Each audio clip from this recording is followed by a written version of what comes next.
Le moteur thermique, il est loin d'être mort. En 2020, on voit qu'il y aura aux alentours de 80% encore de motorisation purement thermique. Vous avez ici le marché européen qui est pratiquement stable en termes de volume et le marché chinois qui, lui, va plus que doubler et va devenir le premier marché au monde et de très loin.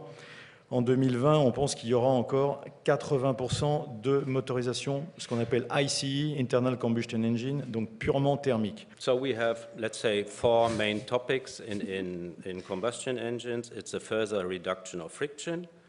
It is a work on a variable compression ratio. This is a very hot topic, I think, in all the powertrain departments. And we are working on waste heat recovery. This is one of the hot topics as well. And we strongly believe that we can further improve combustion processes due to new variable valve trains and new electronic devices. We strongly believe that biofuels can be increased with a very, very short time frame, that electricity comes up more and more for short distance mobility issues starting from now, let's say, and later on we see the fuel cell and hydrogen technology to fulfill the requirements for a zero emission long distance mobility starting in a time frame from 2020 to 2025. That's the strategy of Volkswagen.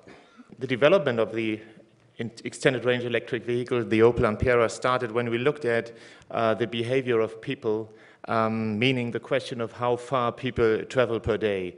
I brought with me a slide that will soon show up that you can see here, and this is the very similar situation for all industrialized countries. You can see here the percentage of daily driving over the distance that people are traveling, so 0 to 1 kilometer per day, 2 to 4, and so on.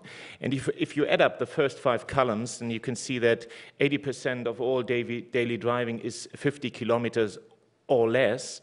And this is why we developed the extended range electric vehicle, as this concept directly addresses this behavior of people. So in some sense, we transferred people's behavior into a technology, into a propulsion system.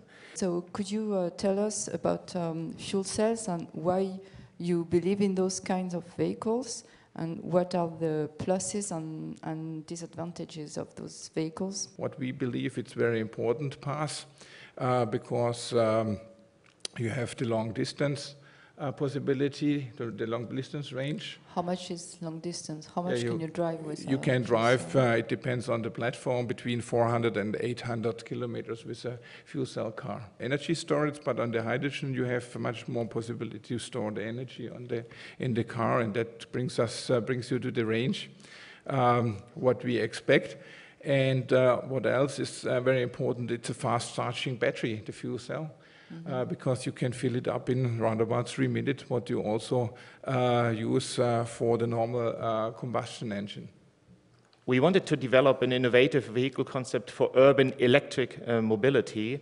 So this is a pure battery electric car, which offers the space for 2 people and a range of up to 100 kilometers. It takes about 3 hours to recharge the car, and this is at electricity cost of around €1. L'optimisation du moteur thermique, elle vient également par une réduction des frictions. Ça, c'est certainement un des points clés. Et je voudrais vous montrer l'impact que peuvent avoir les lubrifiants dans ce domaine-là. On pense que par rapport, si vous voulez, à des lubrifiants traditionnels, les gains de consommation qui peuvent venir des nouvelles formulations de lubrifiants sont de l'ordre de 10%.